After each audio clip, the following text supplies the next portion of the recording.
منبر نور پر جلوہ افروز علماء ذوی احترام اور قرب و جوار سے آئے ہوئے میرے مہمانان اور میرے بزرگوں اور دوستوں، السلام علیکم ورحمۃ اللہ وبرکاتہ۔ وعلیکم السلام ورحمۃ اللہ۔ نحمده ونصلي ونسلم على رسوله الكريم، اما بعد، اعوذ بالله من الشیطان الرجیم، بسم اللہ الرحمن الرحیم۔ محبت اور عقیدتوں کے ساتھ ایک درود کا گلدستہ نبی رحمت صلی اللہ تعالی علیہ وسلم کی بارگاہ میں پیش کر لیں، محبت کے ساتھ پڑھیں۔ بس یہ یاد رکھیں کہ ہم درود کن پہ پڑھ رہے ہیں۔ درود ہم پڑھ رہے ہیں تو کن پر پڑھ رہے ہیں اور کیوں پڑھ رہے ہیں۔ مجمع الزوائد کی ایک روایت آپ سن لیں، اس کے بعد درود پڑھیں۔ نبی پاک صلی اللہ تعالی علیہ وسلم نے ارشاد فرمایا، جس نے مجھ پر 100 مرتبہ درود پڑھا، جس نے مجھ پر 100 مرتبہ درود پڑھا، اللہ تبارک و تعالی اس کی پیشانی پر یہ لکھ دیتا ہے کہ یہ امتی اور یہ میرا بندہ نہ کبھی گمراہ ہوگا اور نہ کبھی جہنم میں جائے گا۔ محبت کے ساتھ پڑھے، الصلاۃ والسلام علیک یا رسول اللہ، الصلاۃ والسلام علیک یا حبیب اللہ، الصلاۃ والسلام علیک یا نور اللہ صلی اللہ تعالی علیہ وسلم۔ 10 یا 12 منٹ مجھے ٹائم ملا ہے، میں ٹائم کی پابندی انشاءاللہ ضرور کروں گا، کیونکہ سید امین القادری صاحب پنہانہ سے آگے نکل چکے ہیں اور شبنم اور پھول کی وجہ سے وہ آہستہ آہستہ آ رہے ہیں اور وہ فوراً اسٹیج پر آئیں گے انشاءاللہ، اس لیے آپ کو زیادہ انتظار نہیں کرنا پڑے گا، آپ کو زیادہ پریشان نہیں کیا جائے گا۔ وہ بہت جلد آپ کے تیار محبت میں حاضر ہوں گے اور پھر جب وہ آ جائیں گے تو پھر وہی ہوں گے اور کوئی تو ہوگا ہی نہیں۔ اللہ تبارک و تعالی ارشاد فرماتا ہے، قوموا للہ قانتین، یعنی اللہ کے لیے فرما برداری کرتے ہوئے کھڑے ہو جاؤ، اللہ کی بارگاہ میں ادب کے ساتھ کھڑے ہو جاؤ۔ میرا آقا صلی اللہ تعالی علیہ وسلم کے پیارے دیوانوں، نبی پاک نے ارشاد فرمایا، ان من عباد اللہ من لو اقسم علی اللہ لابرہ۔ میں آپ کو بتاؤں کہ یہ اللہ والے آخر ہوتے کیا ہیں، ان کی بارگاہ کتنی عظیم ہوتی ہے، اس محفل کی نسبت کتنی مضبوط ہے، عرس اکبری عرس ثمری۔ میرا آقا صلی اللہ تعالی علیہ وسلم کے پیارے دیوانوں، میرا رب ارشاد فرماتا ہے، قوموا للہ قانتین، اللہ کے لیے ادب کے ساتھ کھڑے ہو جاؤ۔ آج ہم یہ سوچتے ہیں یار ہم اللہ والوں کی بارگاہ میں آتے ہیں، یہ ہماری باتیں سنتے بھی ہیں کہ نہیں سنتے ہیں؟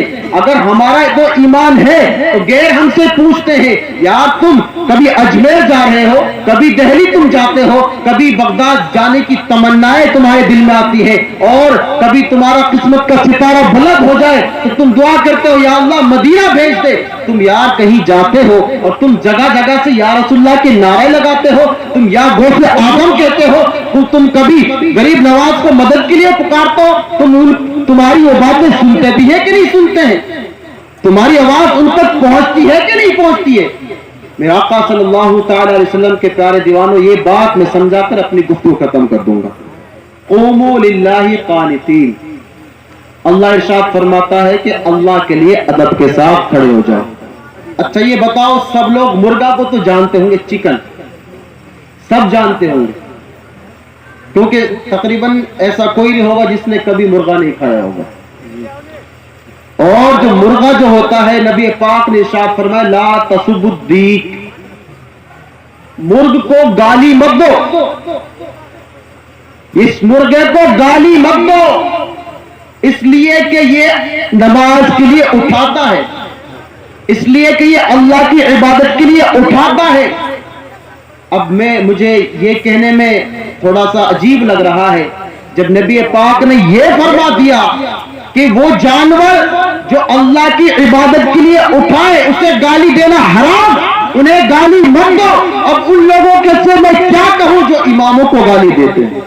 پھر میں جملے کہاں سے لاؤں جو مؤذنوں کو حقیر سمجھتے ہیں، پھر میں انہیں کیا کہوں جو 20-20 30 سال جو امام نماز پڑھاتا ہے، جو میتوں کو غسل دیتا ہے، جو بچوں کے کانوں میں اذان دیتا ہوا نظر آتا ہے، اگر رات میں بھی تم انہیں یاد کرو تو وہ حاضر ہو جاتا ہے۔ میرے آقا صلی اللہ تعالی علیہ وسلم کے پیارے دیوانوں، میرے ذہن میں ایک حدیث پاک آ گئی ہے۔ نبی پاک صلی اللہ علیہ وسلم جنت میں تشریف لے گئے، نبی پاک صلی اللہ علیہ وسلم کے ساتھ حضرت جبریل علیہ السلام بھی موجود ہیں، نبی پاک صلی اللہ علیہ وسلم جنت میں سیر فرما رہے ہیں۔ آگے کیا دیکھتے ہیں؟ دیکھتے ہیں کہ ایک سنہری گنبد ہے اور ایک بہت بڑا محل ہے جس میں یاقوت اور موتیوں کے ہیرے جڑے ہوئے ہیں۔ میرے آقا صلی اللہ تعالی علیہ وسلم کے پیارے دیوانوں، نبی پاک صلی اللہ تعالی علیہ وسلم اس محل کو محبت اور جذبات سے دیکھتے ہیں اور پوچھتے ہیں جبریل یہ محل کس کے لیے ہے؟ ذرا سننا، تم مولانا کی ٹوٹی ہوئی بائک دیکھتے ہو تم اور بدبودار مولانا کا کمرہ دیکھتے ہو، لیکن ذرا سنو میرے نبی پاک یہ حدیث کہیں اور کہیں نہیں لکھی ہوئی ہے، بارہ شریعت کے اندر موجود ہے۔ نبی پاک صلی اللہ علیہ وسلم نے پوچھا جبریل یہ محل کس کے لیے ہے؟ دراصل یہ ہمیں بتانا تھا، پھر کوئی یہ نہ کہتا نہیں نبی پاک کو تو پتہ ہی نہیں تھا، یہ ہمیں واضح کرنا تھا، بتانا تھا اماموں کی مؤذنوں کی عظمت کیا ہے، ان علماء کی عظمت کیا ہے، ان کی شان کیا ہے۔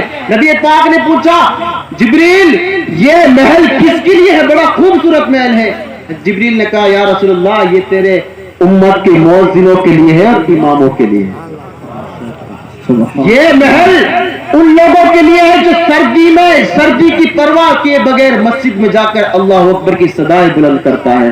میرے آقا صلی اللہ تعالی علیہ وسلم کے سارے دیوانوں، نبی پاک نے ارشاد فرمایا اذان کی فضیلت اگر میں تمہیں بتا دوں اذان دینے کی کتنی بڑی فضیلت ہے تو تم آپس میں جھگڑا کرنا شروع کر دو۔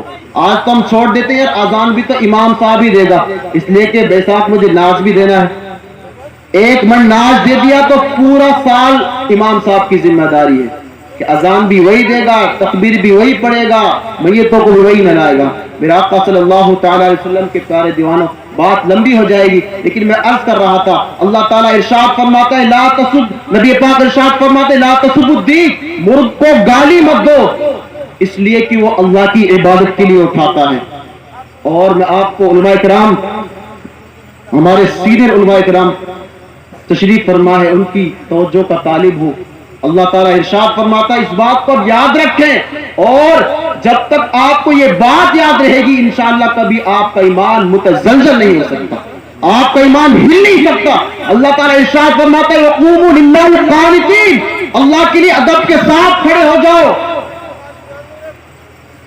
مصنف حیات حیوان الکبری کمال الدین الدمیری رحمت اللہ تعالی علیہ لکھتے ہیں کہ جو مرغ جو ہوتا ہے، جو مرغا جو اذان صبح دیتا ہے، جو ککڑک کو بولتا ہے، میری بات سنیں، وہ دراصل ککڑک کو نہیں بولتا۔ صاحب حیات حیوان الکبری فرماتے ہیں کہ وہ دراصل ککڑک کو نہیں بولتا بلکہ عرش اعظم کے نیچے ایک فرشتہ ہے۔ یہ روایت بیان کرتے ہیں کمال الدین الدمیری حیات حیوان الکبری میں، فرماتے ہیں کہ عرش اعظم کے نیچے ایک فرشتہ ہے جس کی شکل مرغے جیسی ہے، مرغ کی سی اس کی شکل ہے۔ عرش اعظم، یہاں سے عرش اعظم کتنی بلندی پر ہے؟ میں ان لوگوں سے کہنا چاہوں گا جو ہم سے پوچھتے ہیں یار تم یا رسول اللہ کہتے ہو، کہاں لکھا ہوا ہے؟ نبی پاک تو سنائی دیتا ہے کہ نہیں سنائی دیتا؟ العیاذ باللہ، غوث اعظم کو تم پکارتے ہو، خواجہ غریب نواز کو تم پکارتے ہو، اللہ والوں کو تم پکارتے ہو، ان کے پاس اتنی طاقت کیا ہے کہ وہ تمہاری بات سن سکے؟ اب میری بات دل کے کانوں سے سماعت کرنا۔ میرے آقا صلی اللہ تعالی علیہ وسلم کے پیارے دیوانوں، امام دمیری لکھتے ہیں کہ عرش اعظم کے نیچے ایک فرشتہ ہے جس کی شکل مرغے جیسی ہے۔ اب عرش اعظم کتنا اوپر ہے؟ 500 سال کی مسافت پر پہلا آسمان ہے، اتنی ہی مسافت دوسرے آسمان کی ہے، اسی طرح سے 7 آسمانوں کے اوپر عرش اعظم ہے۔ امام دمیری لکھتے ہیں عرش اعظم کے نیچے ایک فرشتہ ہے جس کی شکل مرغے جیسی ہے۔ جب اللہ کی عبادت کا وقت ہوتا ہے صبح تو فرشتہ وہاں سے بولتا ہے قوموا للہ قانتین، قوموا للہ قانتین، تو ہمارے اور آپ کے گھر کے پاس رہنے والا مرغا